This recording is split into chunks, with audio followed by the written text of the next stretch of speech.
ਸਤਿ ਸ਼੍ਰੀ ਅਕਾਲ। ਤੁਸੀਂ ਵੇਖ ਰਹੇ ਹੋ ਟੀਵੀ ਪੰਜਾਬ ਤੇ ਮੈਂ ਹਾਂ ਤੁਹਾਡੇ ਨਾਲ ਇੰਦਰਪ੍ਰੀਤ ਕੌਰ ਪੰਨੂ। ਖਬਰਾਂ ਦੇ ਇਸ ਬੁਲੇਟਿਨ ਦੇ ਵਿੱਚ ਤੁਹਾਡਾ ਸਵਾਗਤ ਹੈ। ਸਭ ਤੋਂ ਪਹਿਲਾਂ ਨਜ਼ਰ ਮਾਰਦੇ ਹਾਂ ਅੱਜ ਦੀਆਂ ਚੋਣਵੀਆਂ ਖਬਰਾਂ ਦੇ ਉੱਪਰ। ਅਮਰੀਕਾ ਨੇ ਨਹੀਂ ਦਿੱਤੀ ਕੈਨੇਡਾ ਵਾਸੀਆਂ ਨੂੰ ਰਾਹਤ, ਬਾਰਡਰ ਇੱਕ ਹੋਰ ਮਹੀਨਾ ਰਹੇਗਾ ਬੰਦ। ਬ੍ਰਿਟਿਸ਼ ਕੋਲੰਬੀਆ ਵਾਸੀਆਂ ਦੇ ਲਈ ਚੇਤਾਵਨੀ ਜਾਰੀ, ਰੋਜ਼ਾਨਾ ਸਾਹਮਣੇ ਆ ਸਕਦੇ ਨੇ 12,000 ਮਾਮਲੇ। ਟਰੂਡੋ ਦਾ ਦੇਸ਼ ਵਾਸੀਆਂ ਦੇ ਨਾਲ ਨਵਾਂ ਵਾਅਦਾ, 10 ਦਿਨਾਂ ਦੀ ਪੇਡ ਲੀਵ ਦਾ ਕੀਤਾ ਐਲਾਨ। ਜਗਮੀਤ ਸਿੰਘ ਨੇ ਸੁਣਿਆ ਕੈਨੇਡਾ ਵਾਸੀਆਂ ਦਾ ਦਰਦ, ਕੰਜ਼ਰਵੇਟਿਵ ਪਾਰਟੀ ਨੇ ਕੀਤਾ ਨੌਕਰੀਆਂ ਦੇਣ ਦਾ ਵਾਅਦਾ। ਜਗਮੀਤ ਸਿੰਘ ਅਤੇ ਉਹਨਾਂ ਦੀ ਪਤਨੀ ਹੋਏ ਭਾਵੁਕ, ਕਾਊਸਸ ਦੇ ਵਿੱਚ ਦਿੱਤੀ ਸ਼ਰਧਾਂਜਲੀ। ਪ੍ਰਧਾਨ ਮੰਤਰੀ ਟਰੂਡੋ ਬਣੇ ਪਹਿਲੀ ਪਸੰਦ, ਜਗਮੀਤ ਸਿੰਘ ਬਾਰੇ ਵੀ ਪੋਲ ਦੇ ਵਿੱਚ ਜਾਣਕਾਰੀ। ਅਮਰੀਕਾ ਵੱਲੋਂ ਕੈਨੇਡਾ ਵਾਸੀਆਂ ਨੂੰ ਅਜੇ ਰਾਹਤ ਨਹੀਂ ਦਿੱਤੀ ਗਈ। ਅਮਰੀਕਾ ਵੱਲੋਂ ਬਾਰਡਰ ਨੂੰ ਅਗਲੇ ਇੱਕ ਹੋਰ ਮਹੀਨੇ ਦੇ ਵਾਸਤੇ ਕੈਨੇਡਾ ਵਾਸੀਆਂ ਦੇ ਲਈ ਬੰਦ ਰੱਖਿਆ ਜਾਵੇਗਾ। ਜੀ ਹਾਂ, ਅਮਰੀਕਾ ਵੱਲੋਂ ਐਲਾਨ ਕੀਤਾ ਗਿਆ ਜੋ ਕੋਰੋਨਾ ਕਾਰਨ ਪਾਬੰਦੀਆਂ ਬਾਰਡਰ ਦੇ ਉੱਪਰ ਲਗਾਈਆਂ ਗਈਆਂ ਸਨ, ਇਹਨਾਂ ਨੂੰ ਹੁਣ ਅਗਲੇ ਇੱਕ ਹੋਰ ਮਹੀਨੇ ਦੇ ਵਾਸਤੇ ਜਾਰੀ ਰੱਖਿਆ ਜਾਵੇਗਾ। ਅਮਰੀਕਾ ਵੱਲੋਂ ਬਾਰਡਰ ਦੇ ਬਾਰੇ ਅਪਡੇਟ ਸਾਂਝੀ ਕੀਤੀ ਗਈ, ਜਿੱਥੇ ਅਮਰੀਕਾ ਵੱਲੋਂ ਕੈਨੇਡਾ ਅਤੇ ਮੈਕਸੀਕੋ ਦੇ ਨਾਲ ਬਾਰਡਰ ਨੂੰ ਅਗਲੇ ਹੋਰ 30 ਦਿਨਾਂ ਦੇ ਵਾਸਤੇ ਬੰਦ ਰੱਖਿਆ ਜਾਵੇਗਾ। ਜੀ ਹਾਂ, ਅਮਰੀਕਾ ਵੱਲੋਂ ਕੈਨੇਡੀਅਨਸ ਦੇ ਵਾਸਤੇ ਜੋ ਬਾਰਡਰ ਸੰਬੰਧੀ ਰੋਕ ਲਗਾਈ ਗਈ ਸੀ, ਇਸ ਨੂੰ ਹੁਣ ਸਤੰਬਰ 21 ਤੱਕ ਜਾਰੀ ਰੱਖਿਆ ਜਾਵੇਗਾ। ਇਸ ਦੀ ਜਾਣਕਾਰੀ US department of homeland security ਦੇ ਸਪੋਕਸਪਰਸਨ ਵੱਲੋਂ ਸਾਂਝੀ ਕੀਤੀ ਗਈ ਹੈ। ਉਹਨਾਂ ਜਾਣਕਾਰੀ ਸਾਂਝੀ ਕੀਤੀ ਹੈ ਕਿ ਅਮਰੀਕਾ ਵੱਲੋਂ ਇਹ ਫੈਸਲਾ ਕੋਵਿਡ-19 ਅਤੇ ਡੈਲਟਾ ਵੇਰੀਐਂਟ ਨੂੰ ਧਿਆਨ ਵਿੱਚ ਰੱਖਦਿਆਂ ਲਿਆ ਗਿਆ ਹੈ, ਜਿੱਥੇ ਉਹਨਾਂ ਵੱਲੋਂ ਬਾਰਡਰ ਪਾਬੰਦੀਆਂ ਨੂੰ ਇੱਕ ਹੋਰ ਮਹੀਨੇ ਦੇ ਵਾਸਤੇ ਵਧਾ ਦਿੱਤਾ ਗਿਆ। ਦੱਸ ਦਈਏ ਕਿ ਇਹ ਪਾਬੰਦੀਆਂ ਨਾਨ ਐਸੈਂਸ਼ੀਅਲ ਟਰੈਵਲ ਦੇ ਉੱਪਰ ਜਾਰੀ ਰਹਿਣ ਵਾਲੀਆਂ ਨੇ, ਜੋ ਕਿ ਸਤੰਬਰ 21 ਤੱਕ ਲਾਗੂ ਰਹਿਣਗੀਆਂ। ਜ਼ਿਕਰਯੋਗ ਹੈ ਕਿ ਅਮਰੀਕਾ ਵੱਲੋਂ ਕੈਨੇਡਾ ਦੇ ਨਾਲ ਮਾਰਚ 2020 ਤੋਂ ਹੀ ਬਾਰਡਰ ਬੰਦ ਰੱਖਿਆ ਹੋਇਆ ਹੈ। ਕੈਨੇਡਾ ਵੱਲੋਂ 9 ਅਗਸਤ ਤੋਂ ਅਮਰੀਕਨਸ ਦੇ ਵਾਸਤੇ ਇਸ ਬਾਰਡਰ ਨੂੰ ਖੋਲ੍ਹ ਦਿੱਤਾ ਗਿਆ। 9 ਅਗਸਤ ਤੋਂ ਕੈਨੇਡਾ ਦੇ ਵਿੱਚ ਫੁੱਲੀ ਵੈਕਸੀਨੇਟਡ ਅਮਰੀਕਨਸ ਨੂੰ ਗੈਰ ਜ਼ਰੂਰੀ ਯਾਤਰਾ ਦੀ ਇਜਾਜ਼ਤ ਦਿੱਤੀ ਜਾ ਰਹੀ ਹੈ। ਇਹਨਾਂ ਅਮਰੀਕਨਸ ਨੂੰ ਕੈਨੇਡਾ ਆਉਣ ਦੇ ਉੱਪਰ ਕੁਆਰੰਟੀਨ ਦੀ ਵੀ ਹੁਣ ਜ਼ਰੂਰਤ ਨਹੀਂ ਹੈ। ਪਰ ਅਮਰੀਕਾ ਵੱਲੋਂ ਜੋ ਬਾਰਡਰ ਦੇ ਉੱਪਰ ਪਾਬੰਦੀਆਂ ਲਗਾਈਆਂ ਗਈਆਂ, ਇਸ ਨੂੰ ਲਗਾਤਾਰ ਅੱਗੇ ਵਧਾਇਆ ਜਾ ਰਿਹਾ ਹੈ। ਅਜੇ ਤੱਕ ਅਮਰੀਕਾ ਨੇ ਸਪਸ਼ਟ ਨਹੀਂ ਕੀਤਾ ਕਿ ਉਹਨਾਂ ਵੱਲੋਂ ਕੈਨੇਡੀਅਨਸ ਦੇ ਲਈ ਇਸ ਬਾਰਡਰ ਨੂੰ ਕਦੋਂ ਖੋਲ੍ਹਿਆ ਜਾਵੇਗਾ। ਇਸ ਦੇ ਨਾਲ ਹੀ ਕੈਨੇਡਾ ਵੱਲੋਂ ਜੋ ਯਾਤਰਾ ਸੰਬੰਧੀ ਰਾਹਤ ਦਿੱਤੀ ਗਈ ਹੈ, ਉਸ ਦੇ ਮੁਤਾਬਕ ਸਤੰਬਰ 7 ਤੋਂ ਫੁੱਲੀ ਵੈਕਸੀਨੇਟਡ ਇੰਟਰਨੈਸ਼ਨਲ ਯਾਤਰੀ ਵੀ ਕੈਨੇਡਾ ਦੇ ਵਿੱਚ ਦਾਖਲ ਹੋ ਸਕਣਗੇ। ਇੱਕ ਵਾਰ ਫਿਰ ਤੋਂ ਦਰਸ਼ਕਾਂ ਨੂੰ ਜਾਣਕਾਰੀ ਦੇ ਦਈਏ ਕਿ ਅਮਰੀਕਾ ਵੱਲੋਂ ਕੈਨੇਡੀਅਨਸ ਦੇ ਲਈ ਜੋ ਬਾਰਡਰ ਸੰਬੰਧੀ ਰੋਕ ਲਗਾਈ ਗਈ ਹੈ, ਇਹ ਅਗਲੇ ਇੱਕ ਹੋਰ ਮਹੀਨੇ ਦੇ ਲਈ ਜਾਰੀ ਰਹੇਗੀ, ਜਿਸ ਦਾ ਮਤਲਬ ਹੈ ਕਿ ਅਮਰੀਕਨਸ ਵੱਲੋਂ ਕੈਨੇਡਾ ਵਾਸੀਆਂ ਦੇ ਲਈ ਅਜੇ ਸਤੰਬਰ 21 ਤੱਕ ਬਾਰਡਰ ਬੰਦ ਰੱਖਿਆ ਜਾਵੇਗਾ। ਰਿਸਰਚਰਸ ਦੇ ਵੱਲੋਂ ਬ੍ਰਿਟਿਸ਼ ਕੋਲੰਬੀਆ ਵਾਸੀਆਂ ਦੇ ਲਈ ਇੱਕ ਚੇਤਾਵਨੀ ਜਾਰੀ ਕੀਤੀ ਗਈ ਹੈ। ਉਹਨਾਂ ਦਾ ਕਹਿਣਾ ਹੈ ਕਿ ਬ੍ਰਿਟਿਸ਼ ਕੋਲੰਬੀਆ ਦੇ ਵਿੱਚ ਜੇਕਰ ਕੋਰੋਨਾ ਵਾਇਰਸ ਦੇ ਇਹੀ ਹਾਲਾਤ ਰਹੇ ਤਾਂ ਰੋਜ਼ਾਨਾ 12,000 ਕੋਰੋਨਾ ਵਾਇਰਸ ਦੇ ਮਾਮਲੇ ਦਰਜ ਕੀਤੇ ਜਾ ਸਕਦੇ ਹਨ। ਦੱਸ ਦਈਏ ਕਿ ਬ੍ਰਿਟਿਸ਼ ਕੋਲੰਬੀਆ ਦੇ ਵਿੱਚ ਲਗਾਤਾਰ ਕੋਰੋਨਾ ਵਾਇਰਸ ਦੇ ਮਾਮਲੇ ਵਧਦੇ ਹੋਏ ਦਿਖਾਈ ਦੇ ਰਹੇ ਨੇ, ਜਿਸ ਦੇ ਪਿੱਛੇ ਡੈਲਟਾ ਵੇਰੀਐਂਟ ਨੂੰ ਕਾਰਨ ਮੰਨਿਆ ਜਾ ਰਿਹਾ ਹੈ। ਬ੍ਰਿਟਿਸ਼ ਕੋਲੰਬੀਆ ਦੇ ਵਿੱਚ ਵੱਧ ਰਹੇ ਕੋਰੋਨਾ ਵਾਇਰਸ ਦੇ ਮਾਮਲਿਆਂ ਨੂੰ ਦੇਖਦਿਆਂ ਰਿਸਰਚਰਸ ਦੇ ਵੱਲੋਂ ਚੇਤਾਵਨੀ ਜਾਰੀ ਕੀਤੀ ਗਈ ਹੈ। ਉਹਨਾਂ ਦਾ ਕਹਿਣਾ ਹੈ ਕਿ ਜੇਕਰ ਬ੍ਰਿਟਿਸ਼ ਕੋਲੰਬੀਆ ਦੇ ਵਿੱਚ ਅਜਿਹੇ ਹੀ ਹਾਲਾਤ ਰਹਿੰਦੇ ਨੇ ਤਾਂ ਫਿਰ ਰੋਜ਼ਾਨਾ 12,000 ਦੇ ਕਰੀਬ ਮਾਮਲੇ ਸਾਹਮਣੇ ਆ ਸਕਦੇ ਨੇ। ਬ੍ਰਿਟਿਸ਼ ਕੋਲੰਬੀਆ ਦੇ ਵਿੱਚ ਇਸ ਸਮੇਂ ਐਕਟਿਵ ਕੋਰੋਨਾ ਵਾਇਰਸ ਦੇ ਮਾਮਲਿਆਂ ਦੀ ਗਿਣਤੀ 5,982 ਹੈ। ਇਸ ਸੂਬੇ ਦੇ ਵਿੱਚ 121 ਮਰੀਜ਼ ਹਸਪਤਾਲ ਅੰਦਰ ਹਨ, ਜੋ ਕਿ ਪਹਿਲਾਂ ਦੇ ਮੁਕਾਬਲੇ ਵੱਧ ਹਸਪਤਾਲ ਦੇ ਵਿੱਚ ਮਰੀਜ਼ਾਂ ਦਾ ਅੰਕੜਾ ਹੈ। ਇਸ ਬਾਰੇ ਬ੍ਰਿਟਿਸ਼ ਕੋਲੰਬੀਆ ਕੋਵਿਡ-19 ਮਾਡਲਿੰਗ ਗਰੁੱਪ ਦੇ ਵੱਲੋਂ ਜਾਣਕਾਰੀ ਦਿੱਤੀ ਗਈ ਹੈ। ਉਹਨਾਂ ਦਾ ਕਹਿਣਾ ਹੈ ਕਿ ਡੈਲਟਾ ਵੇਰੀਐਂਟ ਦੇ ਕਾਰਨ ਬ੍ਰਿਟਿਸ਼ ਕੋਲੰਬੀਆ ਦੇ ਵਿੱਚ ਮਾਮਲੇ ਹੋਰ ਵੀ ਵੱਧ ਸਕਦੇ ਨੇ। ਇਸ ਵੇਰੀਐਂਟ ਦੇ ਕਾਰਨ ਕੋਰੋਨਾ ਵਾਇਰਸ ਦਾ ਅਸਰ ਬੱਚਿਆਂ ਅਤੇ ਯੂਥ ਦੇ ਉੱਪਰ ਜ਼ਿਆਦਾਤਰ ਦੇਖਣ ਨੂੰ ਮਿਲ ਰਿਹਾ ਹੈ। ਇਸ ਬਾਰੇ ਰਿਸਰਚਰਸ ਦੇ ਵੱਲੋਂ ਚੇਤਾਵਨੀ ਦਿੱਤੀ ਗਈ ਹੈ। ਉਹਨਾਂ ਦਾ ਕਹਿਣਾ ਹੈ ਕਿ ਜੇਕਰ ਸਮੇਂ ਦੇ ਉੱਪਰ ਕੋਈ ਵੀ ਐਕਸ਼ਨ ਨਹੀਂ ਲਿਆ ਗਿਆ ਤਾਂ ਫਿਰ ਇੱਥੇ ਰੋਜ਼ਾਨਾ 10,000 ਤੋਂ 12,000 ਦੇ ਕਰੀਬ ਮਾਮਲੇ ਦਰਜ ਕੀਤੇ ਜਾਣਗੇ। ਹਾਲ ਹੀ ਦੇ ਵਿੱਚ ਬ੍ਰਿਟਿਸ਼ ਕੋਲੰਬੀਆ ਟੀਚਰਸ ਫੈਡਰੇਸ਼ਨ ਵੱਲੋਂ ਜੋ ਸਟੇਟਮੈਂਟ ਜਾਰੀ ਕੀਤੀ ਗਈ, ਉਸ ਦੇ ਵਿੱਚ ਉਹਨਾਂ ਨੇ ਮੰਗ ਕੀਤੀ ਹੈ ਕਿ ਪ੍ਰੋਵਿੰਸ ਦੇ ਵਿੱਚ ਬੱਚਿਆਂ ਦੇ ਵਾਸਤੇ ਮਾਸਕ ਨੂੰ ਜ਼ਰੂਰੀ ਕੀਤਾ ਜਾਵੇ। ਕੈਨੇਡਾ ਦੇ ਵੱਖ-ਵੱਖ ਸੂਬਿਆਂ ਦੇ ਵਾਂਗ ਬ੍ਰਿਟਿਸ਼ ਕੋਲੰਬੀਆ ਦੇ ਵਿੱਚ ਵੀ ਡੈਲਟਾ ਵੇਰੀਐਂਟ ਨੂੰ ਲੈ ਕੇ ਲਗਾਤਾਰ ਚਿੰਤਾ ਦਾ ਪ੍ਰਗਟਾਵਾ ਕੀਤਾ ਜਾ ਰਿਹਾ ਹੈ। ਹੁਣ ਤੱਕ ਇਸ ਸੂਬੇ ਦੇ ਵਿੱਚ 1,784 ਜਾਨਾਂ ਇਸ ਵਾਇਰਸ ਦੇ ਕਾਰਨ ਜਾ ਚੁੱਕੀਆਂ ਹਨ। ਪ੍ਰੋਵਿੰਸ ਦੇ ਵਿੱਚ 83% ਦੀ ਆਬਾਦੀ ਵੱਲੋਂ ਕੋਵਿਡ-19 ਵੈਕਸੀਨ ਦੀ ਇੱਕ ਡੋਜ਼ ਅਤੇ 74% ਦੀ ਆਬਾਦੀ ਨੇ ਕੋਵਿਡ-19 ਵੈਕਸੀਨ ਦੀਆਂ 2 ਡੋਜ਼ ਹਾਸਲ ਕੀਤੀਆਂ ਹਨ। ਪ੍ਰਧਾਨ ਮੰਤਰੀ ਜਸਟਿਨ ਟਰੂਡੋ ਵੱਲੋਂ ਕੈਨੇਡਾ ਵਾਸੀਆਂ ਦੇ ਨਾਲ ਚੋਣ ਪ੍ਰਚਾਰ ਦੇ ਦੌਰਾਨ ਅੱਜ ਇੱਕ ਹੋਰ ਵੱਡਾ ਵਾਅਦਾ ਕੀਤਾ ਗਿਆ। ਪ੍ਰਧਾਨ ਮੰਤਰੀ ਜਸਟਿਨ ਟਰੂਡੋ ਵੱਲੋਂ 10 ਦਿਨਾਂ ਦੇ ਪੇਡ ਸਿਕ ਲੀਵ ਦਾ ਐਲਾਨ ਕੀਤਾ ਗਿਆ। ਇਸ ਦੇ ਨਾਲ ਹੀ ਪ੍ਰਧਾਨ ਮੰਤਰੀ ਜਸਟਿਨ ਟਰੂਡੋ ਵੱਲੋਂ ਕਈ ਹੋਰ ਵੀ ਵਿਚਾਰ ਕੈਨੇਡਾ ਵਾਸੀਆਂ ਦੇ ਲਈ ਸਾਂਝੇ ਕੀਤੇ ਗਏ ਨੇ। ਪ੍ਰਧਾਨ ਮੰਤਰੀ ਦਾ ਕਹਿਣਾ ਹੈ ਕਿ ਜੇਕਰ ਉਹਨਾਂ ਦੀ ਕੈਨੇਡਾ ਦੇ ਵਿੱਚ ਇੱਕ ਵਾਰ ਫਿਰ ਤੋਂ ਸਰਕਾਰ ਬਣੇਗੀ ਤਾਂ ਉਹਨਾਂ ਵੱਲੋਂ 10 ਦਿਨਾਂ ਦੀ ਪੇਡ ਸਿਕ ਲੀਵ ਸੰਬੰਧੀ ਪ੍ਰੋਗਰਾਮ ਲਿਆਂਦਾ ਜਾਵੇਗਾ। ਪ੍ਰਧਾਨ ਮੰਤਰੀ ਜਸਟਿਨ ਟਰੂਡੋ ਵੱਲੋਂ ਅੱਜ ਆਪਣੇ ਚੋਣ ਪ੍ਰਚਾਰ ਦੇ ਦੌਰਾਨ ਇੱਕ ਵੱਡਾ ਵਾਅਦਾ ਕੀਤਾ ਗਿਆ। ਪ੍ਰਧਾਨ ਮੰਤਰੀ ਜਸਟਿਨ ਟਰੂਡੋ ਨੇ ਕਿਹਾ ਕਿ ਜੇਕਰ ਕੈਨੇਡਾ ਦੇ ਵਿੱਚ ਇੱਕ ਵਾਰ ਫਿਰ ਤੋਂ ਉਹਨਾਂ ਦੀ ਸਰਕਾਰ ਬਣਦੀ ਹੈ ਤਾਂ ਉਹਨਾਂ ਵੱਲੋਂ ਫੈਡਰਲੀ ਰੈਗੂਲੇਟਡ ਵਰਕਰਸ ਦੇ ਵਾਸਤੇ 10 ਦਿਨਾਂ ਦੀ ਪੇਡ ਸਿਕ ਲੀਵ ਸੰਬੰਧੀ ਯੋਜਨਾ ਲਿਆਂਦੀ ਜਾਵੇਗੀ। ਜਾਣਕਾਰੀ ਸਾਂਝੀ ਕਰਦਿਆਂ ਪ੍ਰਧਾਨ ਮੰਤਰੀ ਜਸਟਿਨ ਟਰੂਡੋ ਨੇ ਕਿਹਾ ਕਿ ਕਿਸੇ ਨੂੰ ਵੀ ਸੁਰੱਖਿਅਤ ਜ਼ਿੰਦਗੀ ਜਿਉਣ ਅਤੇ ਆਪਣੇ ਬਿੱਲ ਅਦਾ ਕਰਨ ਦੇ ਵਿੱਚੋਂ ਕੁਝ ਇੱਕ ਚੁਣਨ ਦੀ ਜ਼ਰੂਰਤ ਨਹੀਂ ਪੈਣੀ ਚਾਹੀਦੀ। ਉਨ੍ਹਾਂ ਦਾ ਕਹਿਣਾ ਹੈ ਕਿ ਜੇਕਰ ਕੈਨੇਡਾ ਦੇ ਵਿੱਚ ਉਨ੍ਹਾਂ ਦੀ ਇੱਕ ਵਾਰ ਫਿਰ ਸਰਕਾਰ ਬਣਦੀ ਹੈ ਤਾਂ ਉਨ੍ਹਾਂ ਵੱਲੋਂ ਪਹਿਲੇ 100 ਦਿਨਾਂ ਦੇ ਵਿੱਚ ਹੀ ਇਹ ਅਮੈਂਡਮੈਂਟ ਕੀਤੀ ਜਾਵੇਗੀ। ਇਸ ਬਾਰੇ ਲਿਬਰਲ ਸਰਕਾਰ ਦਾ ਕਹਿਣਾ ਹੈ ਕਿ ਸਾਰੇ ਪ੍ਰੋਵਿੰਸਸ ਨੂੰ 10 ਦਿਨਾਂ ਦੀ ਪੇਡ ਸਿਕ ਲੀਵ ਦੇ ਵਾਸਤੇ ਉਨ੍ਹਾਂ ਵੱਲੋਂ ਕਿਹਾ ਜਾਵੇਗਾ। ਪ੍ਰੈਸ ਕਾਨਫਰੰਸ ਦੇ ਵਿੱਚ ਪ੍ਰਧਾਨ ਮੰਤਰੀ ਜਸਟਿਨ ਟਰੂਡੋ ਵੱਲੋਂ ਇਸ ਬਾਰੇ ਵਧੇਰੇ ਜਾਣਕਾਰੀ ਸਾਂਝੀ ਕਰਦਿਆਂ ਦੱਸਿਆ ਗਿਆ ਕਿ ਉਨ੍ਹਾਂ ਵੱਲੋਂ ਟੈਰੀਟਰੀਜ਼ ਅਤੇ ਪ੍ਰੋਵਿੰਸਸ ਦੇ ਨਾਲ ਇਸ ਸੰਬੰਧੀ ਵਿਚਾਰ ਕੀਤੀ ਜਾਵੇਗੀ। ਇਸ ਦੇ ਨਾਲ ਹੀ ਪ੍ਰਧਾਨ ਮੰਤਰੀ ਜਸਟਿਨ ਟਰੂਡੋ ਦੀ ਲਿਬਰਲ ਪਾਰਟੀ ਵੱਲੋਂ ਸਕੂਲਾਂ ਦੇ ਵਿੱਚ ਏਅਰ ਕੁਆਲਿਟੀ ਸੁਧਾਰਨ ਵਾਸਤੇ $100 ਮਿਲੀਅਨ ਦਾ ਵਾਅਦਾ ਕੀਤਾ ਗਿਆ ਹੈ। Well, this pandemic isn't over yet. So as you head back to work in person, as your kids head back to school, we have a plan to keep you and your family safe. Right now, if you get COVID-19 and your job doesn't give you paid sick leaves, you can use the Canada Recovery Sickness Benefit we introduced this past spring.